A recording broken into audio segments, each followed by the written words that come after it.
Watchers 2 was released on VHS in 1990 and stars the Beastmaster himself, Marc Singer. The film does not follow the events of the original and is based more closely on the book by Dean Koontz. Watchers 2 is an entertaining monster on the loose film, produced by Roger Corman, that I feel is more enjoyable than the first. What'd you do anyway? Struck a superior officer. Smart move. Get at least 6 months for that.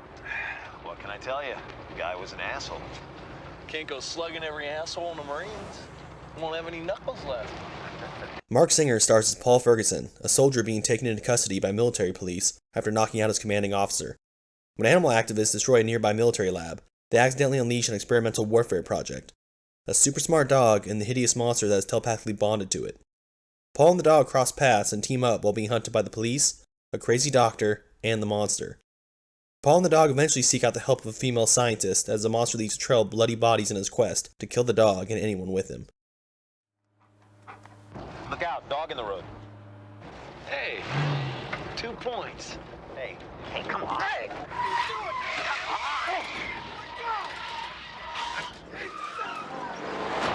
Watchers 2 may not be as polished or as slick as the original, but it features a higher body count, some intense moments of suspense, and some nice cheesy gore. The original's premise was interesting enough to warrant a sequel, so I'm glad they expanded on the plot and stuck more closely to the book. It definitely helps clarify things, as well as develop the characters better.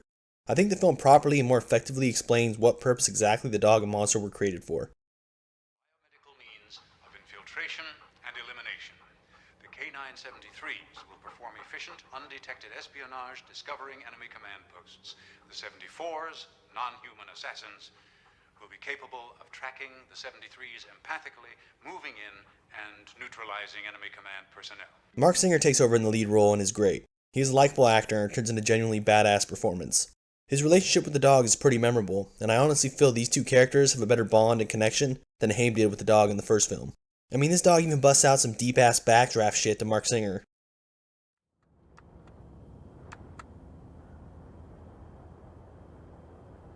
You don't have to go, Einstein. Let me go, Bo!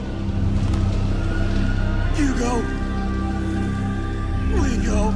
The monster in the original was kept in the shadows for the majority of the runtime. It helped build tension, but also hid how terrible the monster looked. In the sequel, the monster doesn't look as stupid, but the director went the totally opposite direction. The monster is seen well lit and in close-up fairly early on in the movie, and is then seen frequently throughout. I can't be certain, but I'm pretty sure the monster's costume is the same one used in Corman's The Terror Within. Yeah, Pizza Express? I'd like to order a large pizza to go.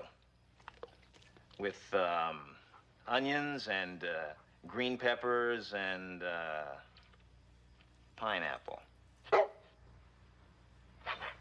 No, wait, hold it. You better make that, sausage and, pepperoni and ground beef and, Canadian bacon. Right. Meat all the way. What I did like about the monster this time around is we do get a better understanding of what drives him. The creature is somewhat sympathetic in this entry.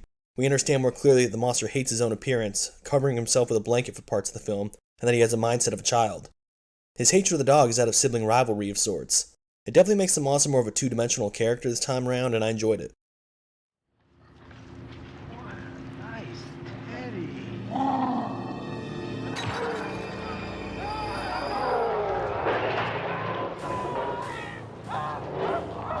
On the gore side, you get decapitation and some grisly maulings. The film can be a bit predictable at times, but the script does feature some clever and witty dialogue. This time I'm gonna be ready for it. I know where you can get all the things I'll need. I do the shopping myself, but a gun store is a bad place for a fugitive to be seen. A gun store? We'll have to go with an MP5. I can modify that, and a couple of shotguns, good fast weapons, ammo, primer, combat knife, black powder, caps. Paul, this is nuts. I can't go in and buy that. What's wrong? Don't you have a credit card? Watchers 2 moves at a good pace, and although it treads similar territory as the original, I think the narrative is stronger this time around and features a more likable lead in Marc Singer. And the film's ending is way more impactful than anything in the original Watchers.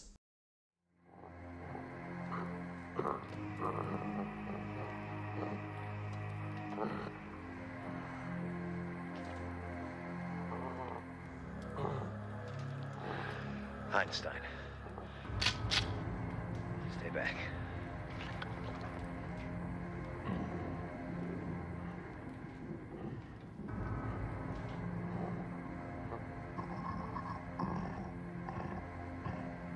Watchers 2 was a VHS classic for me growing up. I always thought the cover was so badass, but they should have had the dog on there. The first two Watcher movies really do make a fine double feature.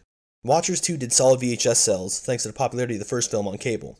Watchers 2 is a sci-fi horror flick that manages to feature enough thrills, chills, and wit to be regarded as a worthy sequel. It shows that just because a sequel may be cheaper, doesn't mean it can't be better. Dog spies and monster assassins? This is completely insane. Yeah. But you get used to this sort of thing in the military. What the fuck is going on, man?